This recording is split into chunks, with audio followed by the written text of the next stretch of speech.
Hello hello et bienvenue sur le web magazine levélourbain.com. Je suis très heureux de te retrouver aujourd'hui pour tester ce nouveau vélo 2026 de chez E-Bike. Et son petit nom, c'est le Helio U. Alors c'est un vélo urbain, tout ce qu'il y a de plus classique, électrique, homologué, avec un moteur de 250 watts et qui a la particularité d'être relativement léger puisqu'il pèse moins de 20 kg.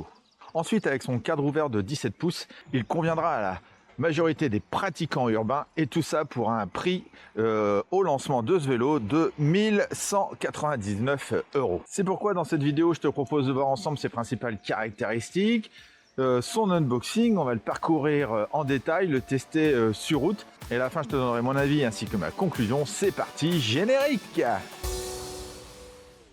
Je le redis, si jamais tu n'es pas habitué à mes vidéos, sache qu'elles sont toutes chapitrées dans ton player YouTube ci-dessous et dans la description. Tu peux retrouver tous les chapitres. C'est ce qui te permettra d'aller plus rapidement à une information que tu recherches, l'unboxing, les caractéristiques, la conclusion, les plus, les moins, bref.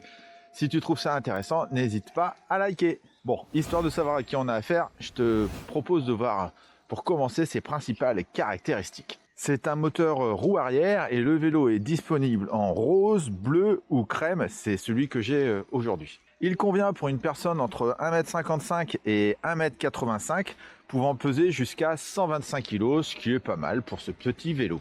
Comme je te l'ai dit tout à l'heure, c'est un vélo qui s'enjambe facilement, il conviendra donc à la majorité des personnes, même aux personnes avec une mobilité réduite, ça c'est plutôt pas mal. Avec son cadre en aluminium 6061, le vélo pèse sur ma balance 19,5 kg, on est donc à un vélo moins de 20 kg, et en même temps c'est normal, on a une petite batterie dessus, tu vas voir ça tout à l'heure. On est en février 2026 et le vélo est actuellement pour sa sortie au prix de 1199 €. Et après, il sera 100 € plus cher à 1299 €.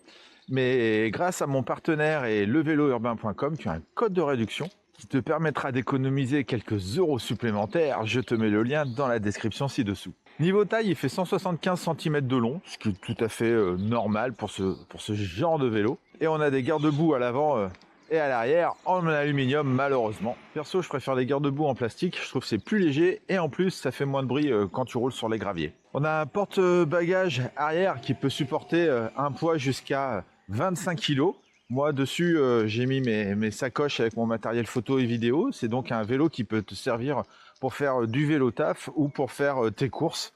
Donc ça c'est plutôt pas mal. Et tu peux aussi y mettre un enfant jusqu'à 25 kg si jamais tu veux emmener ton petit à l'école à vélo. On a des inserts sur le cadre pour pouvoir y mettre un porte-gourde ou un antivol, j'adore cette option. Et enfin on a une béquille latérale, tout ce qu'il y a de plus classique. Voilà pour les principales caractéristiques. Et tiens toi, derrière ton écran, pendant que j'ai toute ton attention, si jamais tu veux me soutenir et m'encourager à faire toujours plus de vidéos, je t'invite à liker, c'est le bouton ci-dessous, et à t'abonner à la chaîne si ce n'est pas déjà fait, car vous êtes nombreux à regarder toutes mes vidéos sans être abonné, alors surtout n'hésite pas à le faire, ça va favoriser l'algorithme YouTube qui mettra plus facilement cette vidéo en avant et c'est ce qui me permettra de te proposer toujours plus de contenu, alors par avance je te remercie.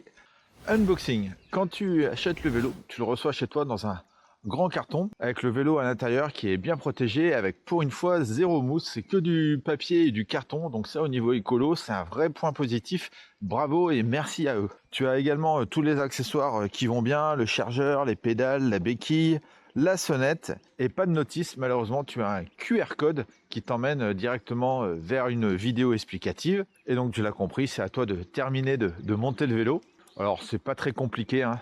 Dis-toi qu'il m'a fallu 20 minutes pour terminer de faire le job. Donc tu devrais t'en sortir sans aucun problème. Avant d'aller tester le vélo, il faut bien évidemment charger la batterie. Et là, on a une batterie lithium de 36 volts, 360 Wh et 10 ampères-heure. C'est donc une petite batterie qui est intégrée dans le cadre. Et pour cela, tu dois la connecter au chargeur qui lui fait 2,5 ampères et 42 volts. Là, c'est pareil, c'est un chargeur, tout ce qu'il y a de plus classique. Donc soit pour le charger, tu soulèves le petit capuchon qui est sur la batterie et tu plugues le chargeur, ou alors tu enlèves la batterie à l'aide de la clé qui ne sert pas à démarrer le vélo, tu tournes la clé et tu prends la batterie, tu la ramènes chez toi ou à ton taf pour la recharger. Dis-toi qu'il te faudra 5 heures pour recharger la batterie et attends toujours qu'elle soit bien refroidie pour le faire, c'est ce qui fera que ta batterie durera plus longtemps.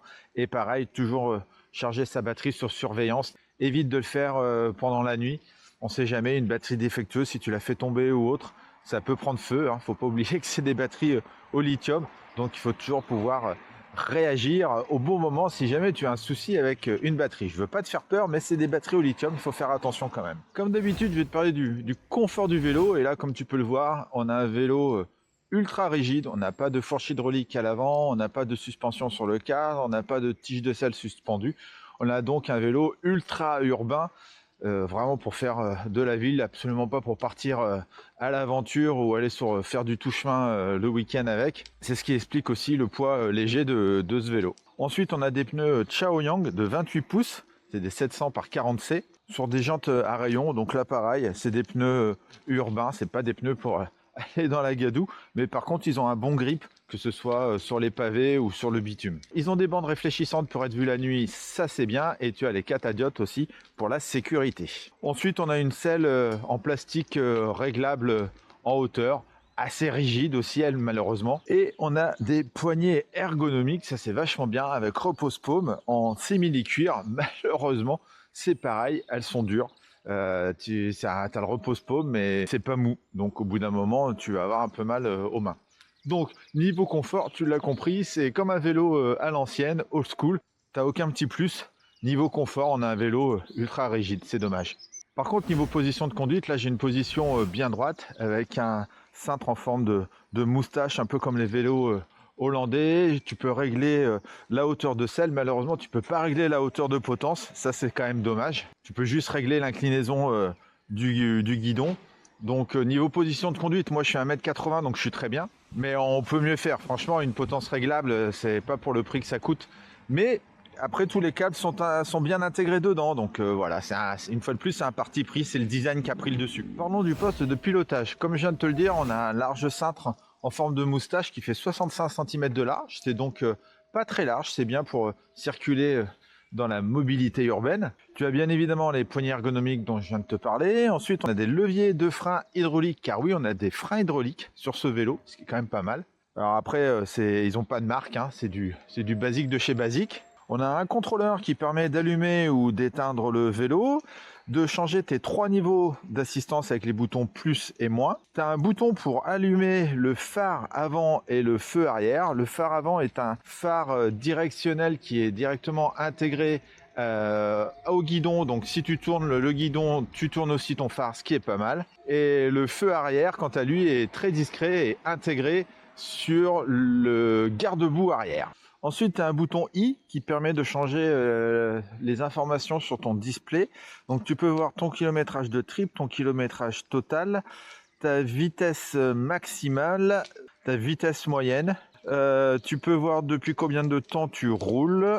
Et voilà. Donc ça c'est pour changer les informations. Et en restant appuyé sur le bouton moins, tu actives le mode Walk Assist. C'est ce qui permet au vélo d'avancer jusqu'à 4 km/h tout seul. Donc voilà. Bon, ça a le mérite d'exister, c'est pareil, mais ça sert quand même pas à grand chose. On a une véritable sonnette.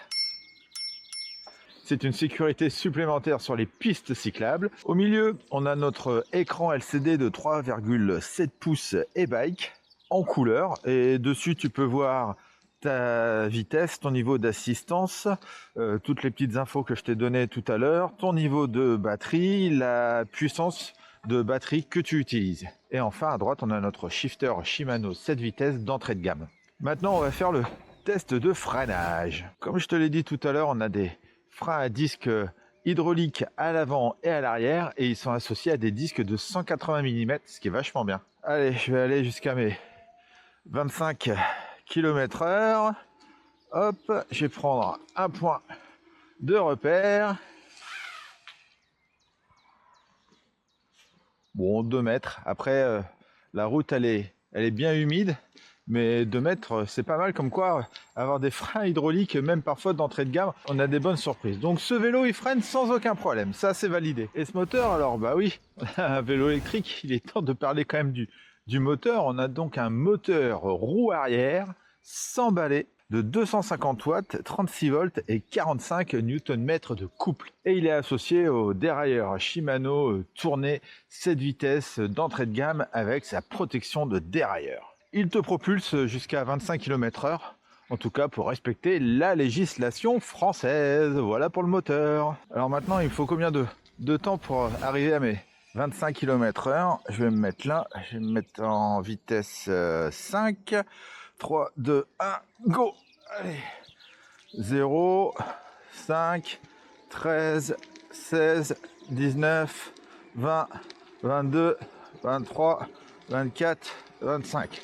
Bon, c'est pas... On voit qu'on a une petite batterie et un petit moteur. Il me faut quand même pas mal de temps pour arriver à mes 25 km/h. C'est tout smooth, hein, donc c'est très sécure. Mais bon, c'est pas très rapide. Et au niveau réactivité, il me faut combien de tours de pédalier pour que l'assistance se mette en route? Là, c'est automatique. À peine tu appuies, hop, il te donne de l'assistance. Donc ça, c'est pas mal, on a de la réactivité. Et en montée, ça donne quoi? Sincèrement, j'ai eu une bonne grosse côte tout à l'heure. On voit qu'on a un petit moteur, une petite batterie. C'est pas super. Ça ira si tu as du faux plat un petit peu. Mais la batterie, elles font comme neige au soleil dès que tu es en côte. Et typiquement, c'est vraiment un vélo pour faire de l'urbain, pour faire du plat. C'est pas un vélo, si tu as beaucoup de côtes, c'est pas un vélo qui te conviendra. Sache que ce vélo est associé à une application. Alors, tu n'es pas obligé de l'installer pour utiliser le vélo. Mais en tout cas, tu as pas mal de petites options, notamment l'option de géolocalisation qui te permet de retrouver ton vélo et de voir exactement où il est, s'il bouge ou pas. Je trouve ça quand même vachement bien. En plus, c'est gratos, donc c'est encore mieux. Après, tu as plein d'options que tu peux régler dessus, les miles, les kilomètres/heure, etc. Enfin, plein, les phares, tu peux changer pas mal de petites choses. Mais vraiment, pour moi, l'utilité, c'est la géoloc. En tout cas, sur cette application, mais tu n'es pas obligé de l'installer. Niveau autonomie, le vélo est vendu pour faire entre 80 et 100 km.